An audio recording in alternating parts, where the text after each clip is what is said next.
Hello friends, ಈ ವಿಡಿಯೋದಲ್ಲಿ ನಾನು ಹೇಗೆ ಶಾರ್ಟ್ ಹ್ಯಾಂಡ್ ಪ್ರಾಕ್ಟೀಸ್ ಮಾಡೋದು ಹಾಗೂ ಹೇಗೆ ಶಾರ್ಟ್ ಹ್ಯಾಂಡ್ ಸ್ಪೀಡ್ನ ಇನ್ಕ್ರೀಸ್ ಮಾಡ್ಕೊಳ್ಬಹುದು ಅಂತ ಶೇರ್ ಮಾಡ್ತಾ ಇದ್ದೀನಿ. ಶಾರ್ಟ್ ಹ್ಯಾಂಡ್ನ ಕಲಿಯೋಕ್ಕೆ ಅಥವಾ ಶಾರ್ಟ್ ಹ್ಯಾಂಡ್ ಜರ್ನಿನ ಸ್ಟಾರ್ಟ್ ಮಾಡೋಕ್ಕೂ ಮುಂಚೆ 3 ಇಂಪಾರ್ಟೆಂಟ್ ವಿಷಯನ ನಾವು ಚೆನ್ನಾಗಿ ತಿಳ್ಕೊಂಡಿರಬೇಕು ಅಥವಾ ಚೆನ್ನಾಗಿ ಅರ್ಥ ಮಾಡ್ಕೋಬೇಕು. ಅದರಲ್ಲಿ ಫಸ್ಟ್ ಒನ್ ನಮ್ಮ ಮೈಂಡ್ ಸೆಟ್ಟು. ನಾವು ಯಾವುದೇ ಒಂದು ಹೊಸ ವಿಷಯನ ಅಥವಾ ಹೊಸ ಸಬ್ಜೆಕ್ಟನ್ನು ಕಲಿಬೇಕು ಅಂದರೆ ನಮ್ಮ ಮೈಂಡ್ ಸೆಟ್ ತುಂಬ ಇಂಪಾರ್ಟೆಂಟ್ ಆಗುತ್ತೆ. ಫಾರ್ ಎಕ್ಸಾಂಪಲ್, ಇಂಗ್ಲೀಷನ್ನು ಕಲಿಯೋಕ್ಕೆ ನಾವು ತುಂಬ ಕಷ್ಟ ಅಂದ್ಕೊಂಡ್ರೆ ಅದನ್ನು ಕಲಿಯೋಕ್ಕೆ ನಿಜವಾಗ್ಲೂ ಕಷ್ಟ ಆಗ್ತಾ ಹೋಗುತ್ತೆ. ಆದರೆ ನಾವು ಇಂಗ್ಲೀಷ್ ಕಲಿಯೋದು ಈಸಿ ಅಂದ್ಕೊಂಡ್ರೆ ಡೆಫಿನೆಟ್ಲಿ ನಾವು ಈಸಿಯಾಗಿ ಕಲಿಬೋದು. ಅದೇ ರೀತಿ ಶಾರ್ಟ್ ಹ್ಯಾಂಡ್ ಕಲಿಯೋದು ಈಸಿ ಅಂತ ನಮ್ಮ ಮೈಂಡ್ ಸೆಟ್ಟಲ್ಲಿ ಫಿಕ್ಸ್ ಮಾಡ್ಕೋಬೇಕು. ನಾವು ಸ್ವಲ್ಪ ಎಕ್ಸ್ಟ್ರಾ ಎಫರ್ಟ್ ಹಾಕಿದ್ರೆ ಖಂಡಿತವಾಗಿ ಈಸಿಯಾಗಿ ಶಾರ್ಟ್ ಹ್ಯಾಂಡ್ನ ಕಲ್ತ್ಕೋಬೋದು. ಸೊ ಹಾಗಾಗಿ ನಾವು ಡೈಲಿ ನಮಗೆ ನಾವೇ ಸೆಲ್ಫ್ ಮೋಟಿವೇಟ್ ಮಾಡ್ಕೊಳ್ತಾ ಇರಬೇಕು. ಡೈಲಿ ನಮಗೆ ನಾವೇ ಶಾರ್ಟ್ ಹ್ಯಾಂಡ್ನ ಈಸಿಯಾಗಿ ನಾನು ಕಲಿತೀನಿ, ನಾನು ಮಾಡ್ತೀನಿ, ನನ್ನ ಕೈಲಾಗೇ ಆಗುತ್ತೆ, ಈ ಥರ ವರ್ಡ್ಸ್ನ ನಾವು ನಮಗೆ ನಾವೇ ಹೇಳ್ಕೊಳ್ತಾ ಬಂದಾಗ ಈಸಿಯಾಗಿ ಶಾರ್ಟ್ ಹ್ಯಾಂಡ್ನ ಕಲಿಬೋದು. ಹಾಗೂ ನಮ್ಮ ಕೈಲಿ ಆಗುತ್ತೆ ಅನ್ನೋ ಕಾನ್ಫಿಡೆಂಟ್ ಕೂಡ ನಮಗೆ ಆಟೋಮೆಟಿಕ್ಕಾಗಿ ಬರುತ್ತೆ. ಅದ್ರ ಜೊತೆ ಸ್ವಲ್ಪ ಎಕ್ಸ್ಟ್ರಾ ಎಫರ್ಟ್ ಹಾಕಿ ಪ್ರಾಕ್ಟೀಸ್ ಮಾಡ್ತೀನಿ ಅಂತ ನಮಗೆ ನಾವೇ ಪ್ರಾಮಿಸ್ ಮಾಡ್ಕೋಬೇಕು. ಆಗ ಶಾರ್ಟ್ ಹ್ಯಾಂಡ್ನ ಈಸಿಯಾಗಿ ಕಲ್ತ್ಕೋಬೋದು. ಸೆಕೆಂಡ್ ಒಂದು ಫೋಕಸ್ಸು. ಶಾರ್ಟ್ ಹ್ಯಾಂಡಲ್ಲಿ ನಮಗೆ ಮೇಜರಾಗಿ ತುಂಬ ಇಂಪಾರ್ಟೆಂಟ್ ಬೇಕಾಗಿರೋದೇ ಫೋಕಸ್. ಯಾಕಂದರೆ ಶಾರ್ಟ್ ಹ್ಯಾಂಡ್ ಎಕ್ಸಾಮಲ್ಲಿ ನಾವು ಸ್ಪೀಡ್ ಡಿಕ್ಟೇಷನ್ ಕೊಟ್ಟಾಗ ಸ್ಟ್ರೋಕ್ಸ್ನ ಕರೆಕ್ಟಾಗಿ ಬರ್ಕೋಬೇಕು. ಅಟ್ ಎ ಟೈಮ್ ನಾವು ಯಾವ ಟಾಪಿಕ್ ಬಗ್ಗೆ ಅವರು ಡಿಕ್ಟೇಷನ್ ಕೊಡ್ತಾ ಇದ್ದಾರೆ, ಮೇನ್ ಇಂಪಾರ್ಟೆಂಟ್ ವರ್ಡ್ಸ್ ಯಾವ್ದ್ಯಾವ್ದು ಬಂದಿದೆ ಅದನ್ನು ಕೂಡ ಅಟ್ ಎ ಟೈಮ್ ನಾವು ಕ್ಯಾಚ್ ಮಾಡ್ಕೋಬೇಕಾಗುತ್ತೆ. ಇದಕ್ಕೆ ನಮಗೆ ಹೈ ಕಾನ್ಸಂಟ್ರೇಷನ್ ಪವರ್ ತುಂಬಾ ಇಂಪಾರ್ಟೆಂಟ್ ಆಗುತ್ತೆ. ಸೊ ಅವರು ಯಾವ ಟಾಪಿಕ್ ಬಗ್ಗೆ ಡಿಕ್ಟೇಷನ್ ಕೊಡ್ತಾ ಇದ್ದಾರೆ ಅದನ್ನು ನಾವು ಕ್ಯಾಚ್ ಮಾಡಿಕೊಂಡ್ರೆ ಅದ್ರ ರಿಲೇಟೆಡ್ ಯಾವ್ಯಾವ ವರ್ಡ್ಸ್ ಬರ್ಬೋದು ಅನ್ನೋ ಕೂಡ ಐಡಿಯಾ ಕೂಡ ನಮಗೆ ಸಿಗುತ್ತೆ.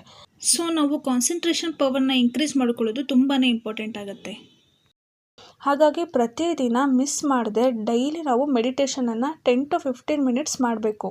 ಇದರಿಂದ ನಮ್ಮ ಕಾನ್ಸಂಟ್ರೇಷನ್ ಪವರ್ ಕೂಡ ಇನ್ಕ್ರೀಸ್ ಆಗುತ್ತೆ. ಇದನ್ನೆಲ್ಲ ನಾವು ನಮ್ಮ ಲರ್ನಿಂಗ್ ಪೀರಿಯಡಲ್ಲೇ ನಾವು ಪ್ರಾಕ್ಟೀಸ್ ಮಾಡ್ಕೋಬೇಕು. ಇದು ನಮಗೆ ಹ್ಯಾಬಿಟ್ ಆಗಿ ಬರಬೇಕು. ಮೇಯ್ನಾಗಿ ಸ್ಟ್ರೋಕ್ಸ್ ಕಡೆನೇ ನಾವು ಕಾನ್ಸಂಟ್ರೇಷನ್ ಮಾಡಬೇಕು. ಸ್ವಲ್ಪ ನಾವು ಟಾಪಿಕ್ ಯಾವುದಿದೆ ಅದ್ರ ಕಡೆನೂ ಕಾನ್ಸಂಟ್ರೇಷನ್ ಮಾಡಿದ್ರೆ ನಾವು ಈಸಿಯಾಗಿ ಟ್ರಾನ್ಸ್ಲೇಷನ್ ಮಾಡೋಕ್ಕೆ ಹೆಲ್ಪ್ ಆಗುತ್ತೆ. ಇದನ್ನೆಲ್ಲ ನಾವು ಲರ್ನಿಂಗ್ ಟೈಮಲ್ಲೇ ಪ್ರಾಕ್ಟೀಸ್ ಮಾಡ್ತಾ ಬರೋದ್ರಿಂದ ನಾವು ಟ್ರಾನ್ಸ್ಲೇಷನ್ ಮಾಡೋದಕ್ಕೆ ತುಂಬಾ ಹೆಲ್ಪ್ ಆಗುತ್ತೆ. Third one practice, dedication and patience. Practice makes the man perfect ಅನ್ನೋ ಹಾಗೆ ಶಾರ್ಟ್ ಹ್ಯಾಂಡ್ ನಮಗೆ ಈಸಿಯಾಗಿ ಸರಾಗವಾಗಿ ಬರಬೇಕು ಅಂದರೆ ತುಂಬ ಪ್ರಾಕ್ಟೀಸ್ ಮಾಡಬೇಕಾಗುತ್ತೆ. ಅದ್ರ ಜೊತೆ ಕನ್ಸಿಸ್ಟೆನ್ಸಿ ತುಂಬ ಇಂಪಾರ್ಟೆಂಟು. ಪ್ರತಿದಿನ ನಾವು ಪ್ರಾಕ್ಟೀಸ್ ಮಾಡಲೇಬೇಕು. ಪೇಷನ್ಸ್ ಕೂಡ ತುಂಬಾ ಇರಬೇಕಾಗುತ್ತೆ. ಆ್ಯಂಡ್ ಪ್ರಾಕ್ಟೀಸ್ ಮಾಡುವಾಗ ಟಾರ್ಗೆಟ್ ಹಾಕ್ಕೊಳ್ತಾ ಹೋಗಬೇಕು. ಡೇ ಬೈ ಡೇ ನಮ್ಮ ಪ್ರಾಕ್ಟೀಸ್ ಜೊತೆ ಸ್ಪೀಡ್ ಕೂಡ ಇಂಪ್ರೂವ್ ಆಗಬೇಕು ಅಂದರೆ ನಾವು ಟಾರ್ಗೆಟ್ ಹಾಕ್ಕೋಬೇಕು. ಆ ಟೈಮ್ ಲಿಮಿಟಲ್ಲೇ ನಾವು ಡೆಡಿಕೇಶನ್ ಆಗಿ ಎಕ್ಸ್ಟ್ರಾ ಎಫರ್ಟ್ ಆಗಿ ಪ್ರಾಕ್ಟೀಸ್ ಮಾಡಬೇಕಾಗುತ್ತೆ. ಫಾರ್ ಎಕ್ಸಾಂಪಲ್, ಇಂಗ್ಲೀಷಲ್ಲಿ ನಾವು 80 ವರ್ಡ್ ಪರ್ ಮಿನಿಟ್ ಇದ್ದರೆ 75 ವರ್ಡ್ ಪರ್ ಮಿನಿಟಿಗೆ ನಾವು ಪ್ರಾಕ್ಟೀಸ್ ಮಾಡ್ತಾ ಇದ್ದಾಗ 3 ವೀಕ್ಸ್ ಅಂತ ನಾವು ಟಾರ್ಗೆಟ್ ಹಾಕ್ಕೋಬೇಕು. ಆ 3 ವೀಕ್ಸಲ್ಲೇ ನಾವು 75 ವರ್ಡ್ ಪರ್ ಮಿನಿಟ್ನ ರೀಚ್ ಆಗೋಕ್ಕೆ ಪ್ರಾಕ್ಟೀಸ್ ಮಾಡಬೇಕು.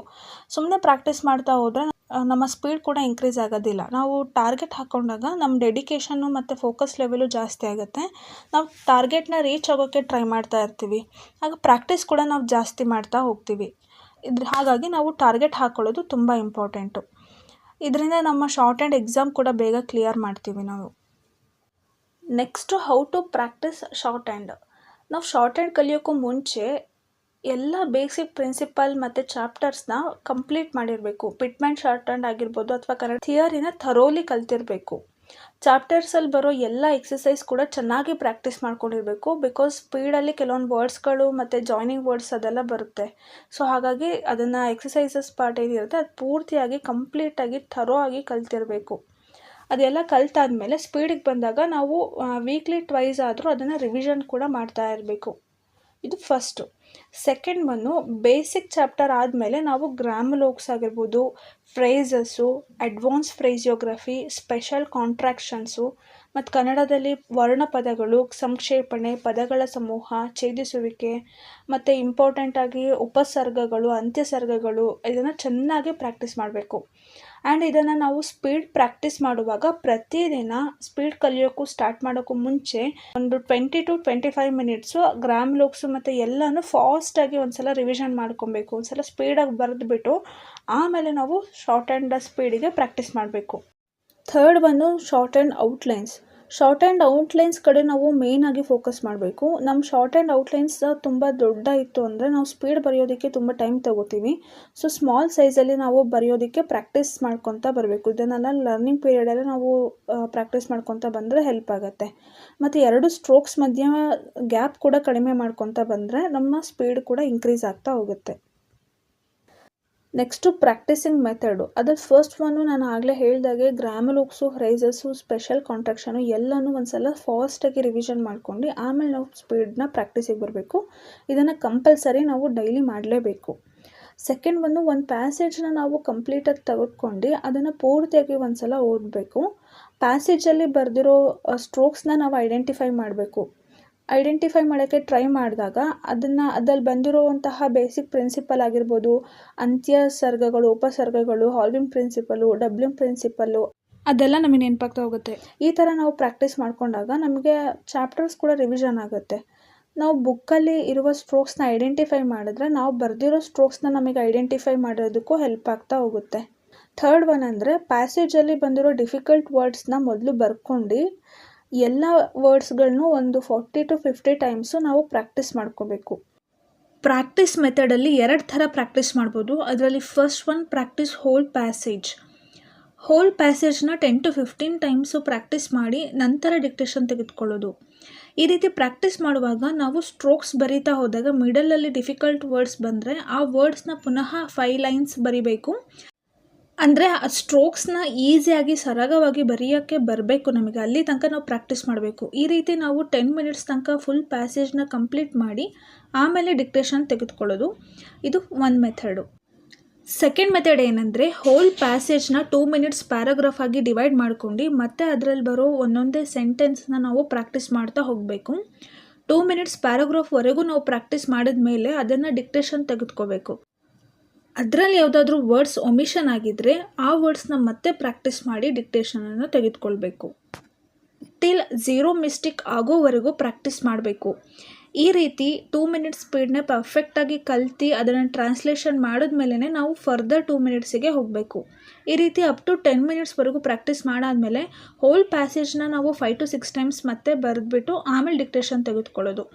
ಅವಾಗಲೂ ಬರೆಯೋಕ್ಕೆ ನಮಗೆ ಕಷ್ಟ ಆಗಿರೋ ವರ್ಡ್ಸ್ನ ಜೆನ್ಯೂನಾಗಿ ಬರ್ಕೊಂಡು ರಿಪೀಟೆಡ್ಲಿ ಪ್ರಾಕ್ಟೀಸ್ ಮಾಡಬೇಕು. ಈ ರೀತಿ ಪ್ರೋಸೆಸ್ನ ನಾವು ಟಿಲ್ 0 ಮಿಸ್ಟೇಕ್ಸ್ ಆಗೋ ತನಕ ಅಥವಾ 0 ಒಮಿಷನ್ ಆಗೋವರೆಗೂ ಪ್ರಾಕ್ಟೀಸ್ ಮಾಡಬೇಕು. ಇನಿಷಿಯಲ್ ಸ್ಟೇಜಲ್ಲಿ ಇದನ್ನೆಲ್ಲ ಪ್ರಾಕ್ಟೀಸ್ ಮಾಡೋದಕ್ಕೆ ನಮಗೆ 6 to 7 ಅವರ್ಸು ಟೈಮ್ ಸ್ಪೆಂಡ್ ಮಾಡಲೇಬೇಕು. 6 ಅವರ್ಸ್ ನಾವು ಡೆಡಿಕೇಟೆಡ್ ಆಗಿ ಹಾರ್ಡ್ ವರ್ಕ್ ಮಾಡಿದಾಗ ಮಾತ್ರ ನಾವು ಶಾರ್ಟ್ ಆ್ಯಂಡ್ ಈಸಿಯಾಗಿ ಪ್ರಾಕ್ಟೀಸ್ ಮಾಡೋಕ್ಕೆ ಹೆಲ್ಪ್ ಆಗುತ್ತೆ. ಶಾರ್ಟ್ ಆ್ಯಂಡ್ ಈಸಿ ಆಗ್ತಾ ಹೋಗುತ್ತೆ. ಈ ರೀತಿ 10 ಮಿನಿಟ್ಸ್ವರೆಗೂ ನಾವು ಕಂಪ್ಲೀಟಾಗಿ ಪ್ರಾಕ್ಟೀಸ್ ಮಾಡಾದಮೇಲೆ ಟ್ರಾನ್ಸ್ಲೇಷನ್ ಮಾಡೋದು ತುಂಬಾ ಇಂಪಾರ್ಟೆಂಟು. ಟ್ರಾನ್ಸ್ಲೇಷನ್ ಹೇಗೆ ಮಾಡೋದು ಅಂತ ನೋಡೋಣ. ಎಕ್ಸಾಮಲ್ಲಿ ನಾವು ಮೇಯ್ನಾಗಿ ಫೇಲ್ಯೂರ್ ಆಗೋದಕ್ಕೆ ಕಾರಣ ಪ್ರಾಕ್ಟೀಸ್ ಟೈಮಲ್ಲಿ ನಾವು ಟ್ರಾನ್ಸ್ಲೇಷನ್ ಮಾಡದೇ ಇರೋದು. ಮೋಸ್ಟ್ ಆಫ್ ದ ಸ್ಟೂಡೆಂಟ್ಸ್ ಇದೇ ತಪ್ಪನ್ನೇ ಮಾಡೋದು. ಸೊ ನಾವು ಪ್ರಾಕ್ಟೀಸ್ ಟೈಮಲ್ಲಿ ಒಂದು ಸೆಂಟೆನ್ಸ್ನ ನಾವು ಶಾರ್ಟ್ ಆ್ಯಂಡ್ ಪ್ರಾಕ್ಟೀಸ್ ಮಾಡಿದ್ರು ಅದನ್ನು ಟ್ರಾನ್ಸ್ಲೇಷನ್ ಮಾಡಿನೇ ಮುಂದಕ್ಕೆ ಹೋಗ್ತೀನಿ ಅಂತ ನಾವು ದೃಢ ಸಂಕಲ್ಪ ಮಾಡ್ಕೋಬೇಕು. ಅದೇ ರೀತಿ ನಾವು ಪ್ರಾಕ್ಟೀಸ್ನ ಮಾಡ್ತಾ ಹೋಗಬೇಕು. ನೆಕ್ಸ್ಟು ಟ್ರಾನ್ಸ್ಲೇಷನ್ ಮಾಡುವಾಗ ಒಂದೊಂದೇ ವರ್ಡ್ಸ್ನ ನಾವು ಐಡೆಂಟಿಫೈ ಮಾಡಿ ಟ್ರಾನ್ಸ್ಲೇಷನನ್ನು ಮಾಡಬಾರ್ದು. ಒಂದು ಸೆಂಟೆನ್ಸನ್ನು ಕಂಪ್ಲೀಟಾಗಿ ಓದ್ಬಿಟ್ಟು ಆಮೇಲೆ ಟ್ರಾನ್ಸ್ಲೇಷನನ್ನು ಮಾಡಬೇಕು. ಬಿಕಾಸ್ ಯಾವುದಾದ್ರೂ ವರ್ಡ್ಸ್ ಅದರಲ್ಲಿ ಒಮಿಷನ್ ಆಗಿದ್ದರೆ ಫುಲ್ ಸೆಂಟೆನ್ಸ್ನ ನಾವು ಓದಿದಾಗ ಯಾವ ವರ್ಡ್ಸ್ ಮಿಸ್ ಆಗಿದೆ, ಯಾವ ವರ್ಡ್ಸ್ ಹಾಕಿದರೆ ಕಂಪ್ಲೀಟ್ ಮೀನಿಂಗ್ ಕೊಡುತ್ತೆ ಅಂತ ನಮಗೂ ಒಂದು ಐಡಿಯಾ ಬರುತ್ತೆ. ಎಕ್ಸಾಮಲ್ಲಿ ಟ್ರಾನ್ಸ್ಲೇಷನ್ ಮಾಡಬೇಕಾದ್ರೆ ನಾವು ಫುಲ್ ಸೆಂಟೆನ್ಸ್ನ ಕಂಪ್ಲೀಟಾಗಿ ಓದ್ಬಿಟ್ಟು ಆಮೇಲೆ ನಾವು ಟ್ರಾನ್ಸ್ಲೇಷನನ್ನು ಮಾಡಿದ್ರೆ ತುಂಬ ಹೆಲ್ಪ್ ಆಗುತ್ತೆ. ಮತ್ತು ಟ್ರಾನ್ಸ್ಲೇಷನ್ ಮಾಡುವಾಗ ಚಿತ್ತು ಕಾಟು ಮಾಡಬಾರ್ದು. ಮತ್ತು ಯಾವುದಾದ್ರೂ ವರ್ಡ್ಸ್ ಗೊತ್ತಾಗಿಲ್ಲ ಅಂದರೆ ಗ್ಯಾಪ್ ಬಿಟ್ಟು ಬರಿತಾ ಹೋಗಬಾರ್ದು. ಇದರಿಂದ ನಾವು ಮಾರ್ಕ್ಸ್ ಕಳ್ಕೊಳ್ಳೋ ಚಾನ್ಸಸ್ ತುಂಬ ಇರುತ್ತೆ.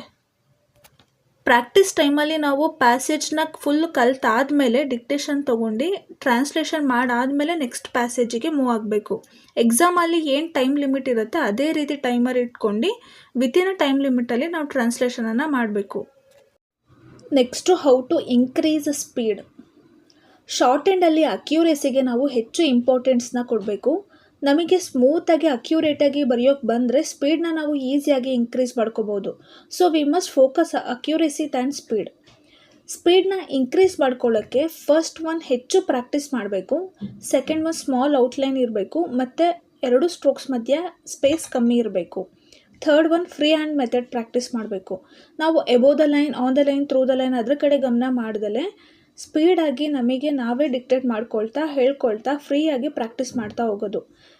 ಈ ರೀತಿ ಮಾಡೋದ್ರಿಂದ ನಮ್ಮ ಸ್ಪೀಡು ಬೇಗ ಇನ್ಕ್ರೀಸ್ ಆಗುತ್ತೆ. ಈ ರೀತಿ ಹೇಗೆ ಪ್ರಾಕ್ಟೀಸ್ ಮಾಡೋದು ಅಂತ ನೋಡೋಣ. ಈ ವಿಡಿಯೋದಲ್ಲಿ ನಾವು ಫ್ರೀ ಹ್ಯಾಂಡ್ ಮೆಥಡಲ್ಲಿ ಯಾವ ರೀತಿ ಪ್ರಾಕ್ಟೀಸ್ ಮಾಡೋದು ಅಂತ ತೋರಿಸ್ತಾ ಇದ್ದೀನಿ. ಇದರಲ್ಲಿ ಒಂದು ಪ್ಯಾರಾಗ್ರಾಫ್ನ ಅಷ್ಟೇ ಪ್ರಾಕ್ಟೀಸ್ ಮಾಡಿ ತೋರಿಸ್ತಾ ಇದ್ದೀನಿ. ಸ್ಟಾರ್ಟ್. ಸನ್ಮಾನ್ಯ ಸಭಾಧ್ಯಕ್ಷರೇ, ನಾನು ಈ ವರ್ಷದ ಆಯವ್ಯಯದ ಅಂದಾಜುಗಳನ್ನು ಮಂಡಿಸುತ್ತಾ ಮಾನ್ಯ ಸದಸ್ಯರಿಗೆ ಸ್ವಾಗತವನ್ನು ಬಯಸುತ್ತೇನೆ. ನಮ್ಮ ಸರ್ಕಾರದ 2ನೇ ಆಯವ್ಯಯ ಪತ್ರವನ್ನು ಮಂಡಿಸುವ ಸದಾವಕಾಶ ಒದಗಿದ್ದಕ್ಕಾಗಿ ನಾಡಿನ ಜನತೆಗೆ ಆಭಾರಿಯಾಗಿದ್ದೇನೆ. ನಾವು ಅಧಿಕಾರ ವಹಿಸಿಕೊಂಡಾಗ ರಾಜ್ಯದ ಆರ್ಥಿಕ ಪರಿಸ್ಥಿತಿಯು ಚೆನ್ನಾಗಿರಲಿಲ್ಲ. ಕಳೆದ 1 ವರ್ಷದಲ್ಲಿ ಆರ್ಥಿಕ ಪರಿಸ್ಥಿತಿಯನ್ನು ಸುಭದ್ರಗೊಳಿಸಿ ರಾಜ್ಯದ ಜನತೆಗೆ ನೀಡಿದ ಆಶ್ವಾಸನೆಗಳನ್ನು ಈಡೇರಿಸಿದ್ದೇವೆ. ಜನತೆಯ ಆಶೋತ್ತರಗಳಿಗೆ ಸ್ಪಂದಿಸಿ ಸರ್ಕಾರದಲ್ಲಿ ಜನತೆಯು ಇರಿಸಿದ ವಿಶ್ವಾಸವನ್ನು ಉಳಿಸಿಕೊಂಡಿದ್ದೇವೆಂದು ಹೇಳಲು ನನಗೆ ಹೆಮ್ಮೆ ಎನಿಸುತ್ತದೆ. ಈ ರೀತಿ ನಾವು ಫ್ರೀ ಹ್ಯಾಂಡ್ ಮೆಥಡಲ್ಲಿ ಪ್ರಾಕ್ಟೀಸ್ ಮಾಡೋದ್ರಿಂದ ನಮ್ಮ ಸ್ಪೀಡು ಬೇಗ ಇನ್ಕ್ರೀಸ್ ಆಗುತ್ತೆ. ಫೋರ್ತ್ ಒನ್ನು, ಇಂಗ್ಲೀಷಲ್ಲಿ 80 word per minute junior speed ಇದ್ದರೆ ನಾವು ಪ್ರಾಕ್ಟೀಸ್ ಮಾಡುವಾಗ 70 to 75 ವರ್ಡ್ ಪರ್ ಮಿನಿಟಿಂದ ಪ್ರಾಕ್ಟೀಸ್ ಸ್ಟಾರ್ಟ್ ಮಾಡಿದ್ರೆ ಒಳ್ಳೆಯದು. ಆದರೆ 40 word per minute 50 word per ಮಿನಿಟಿಗೆ ಪ್ರಾಕ್ಟೀಸ್ ಮಾಡಬಾರ್ದು. ಬಿಕಾಸ್ ನಾವು ಸ್ಪೀಡ್ ಬರೆಯೋದು ತುಂಬ ಸ್ಲೋ ಆಗುತ್ತೆ, ನಮ್ಮ ಸ್ಟ್ರೋಕ್ಸ್ ಕೂಡ ತುಂಬ ಸ್ಲೋ ಆಗ್ತಾ ಹೋಗುತ್ತೆ. ನಾವು 80 ವರ್ಡ್ ಪರ್ ಮಿನಿಟ್ ಸ್ಪೀಡಿನ ಕವರ್ ಮಾಡ್ಕೊಳ್ಳೋಕ್ಕೆ ತುಂಬ ಟೈಮ್ ತೊಗೊಳುತ್ತೆ. ಹಾಗಾಗಿ 70 to 75 ವರ್ಡ್ ಪರ್ ಮಿನಿಟಿಂದ ಪ್ರಾಕ್ಟೀಸ್ ಮಾಡಿದ್ರೆ ತುಂಬ ಒಳ್ಳೆಯದು. ಇದು ನನ್ನ personal suggestion. And junior complete ಆಗಿದ್ದರೆ 80 ವರ್ಡ್ ಪರ್ ಮಿನಿಟಿಂದ ನಾವು 85 word per minute, 90 word per minute, 95 word per minute ಈ ಥರ ನಾವು ನಮ್ಮ ಸ್ಪೀಡನ್ನು ಇನ್ಕ್ರೀಸ್ ಮಾಡ್ಕೊಳ್ತಾ ಹೋಗಬೇಕು. ನಾವು 85 ವರ್ಡ್ ಪರ್ ಮಿನಿಟಿಗೆ ನಾವು ಸ್ಪೀಡನ್ನು ಕಂಪ್ಲೀಟ್ ಮಾಡೋಕ್ಕೆ ಆಗ್ತಾ ಇಲ್ಲ ಅಂದರೆ ನಾವು 90 ವರ್ಡ್ ಪರ್ ಮಿನಿಟಿಗೂ ಮಾಡೋಕ್ಕಾಗಲ್ಲ. ಸೊ ನಾವು 85 ವರ್ಡ್ ಪರ್ ಮಿನಿಟಿಗೆ ಫಸ್ಟು ಥರೋ ಆಗಿ ಕಲ್ತ್ಕೊಬೇಕು. ಪ್ರಾಕ್ಟೀಸ್ ಮಾಡಾದಮೇಲೆ ನಮಗೆ ಬರುತ್ತೆ ಅನ್ನೋ ಕಾನ್ಫಿಡೆಂಟ್ ಬಂದಮೇಲೆ ನಾವು ಮುಂದೆ 90, 95, 100 ಆ ಥರ ನಾವು ಸ್ಪೀಡನ್ನು ಇನ್ಕ್ರೀಸ್ ಮಾಡ್ಕೊಳ್ತಾ ಹೋಗಬೇಕು. ಈ ರೀತಿ ನಾವು ಪ್ರಾಕ್ಟೀಸ್ ಮಾಡ್ತಾ ಹೋಗಬೇಕು. ಈ ಥರ ನಾವು 20 ಪ್ಯಾಸೇಜ್ನ ಕಲಿತಾದ್ಮೇಲೆ ನಮಗೊಂದು ಕಾನ್ಫಿಡೆಂಟ್ ಬರುತ್ತೆ. ಆಗ ನಾವು ಅನ್ಸೀನ್ ಪ್ಯಾಸೇಜ್ನ ಡಿಕ್ಟೇಷನ್ ತಗೊಳ್ಳೋದಕ್ಕೆ ಸ್ಟಾರ್ಟ್ ಮಾಡಬೇಕು. ಆಗ ನಾವು ಎಷ್ಟು ಪ್ರಾಕ್ಟೀಸ್ ಮಾಡಿದ್ದೀವಿ, ಇನ್ನು ಎಷ್ಟು ಪ್ರಾಕ್ಟೀಸ್ ಮಾಡಬೇಕು ಅಂತ ನಮಗೆ ಗೊತ್ತಾಗ್ತಾ ಹೋಗುತ್ತೆ. ಅನ್ಸೀನ್ ಪ್ಯಾಸೇಜ್ನ ನಾವು ಎಕ್ಸಾಮಲ್ಲಿ ಯಾವ ರೀತಿ ಕೊಡ್ತಾರೆ ಅದೇ ರೀತಿ ತೆಗೆದುಕೋಬೇಕು. ಅದೇ ರೀತಿ ಟೈಮರ್ ಆನ್ ಮಾಡಿ ಅದೇ ರೀತಿ ಟ್ರಾನ್ಸ್ಲೇಷನ್ ಮಾಡ್ತಾ ಹೋಗಬೇಕು. ಮೊದಲು ನಾವು 20 to 30 ಪ್ಯಾಸೇಜ್ನ ಕಂಪ್ಲೀಟಾಗಿ ಕಲ್ತಿರಬೇಕು.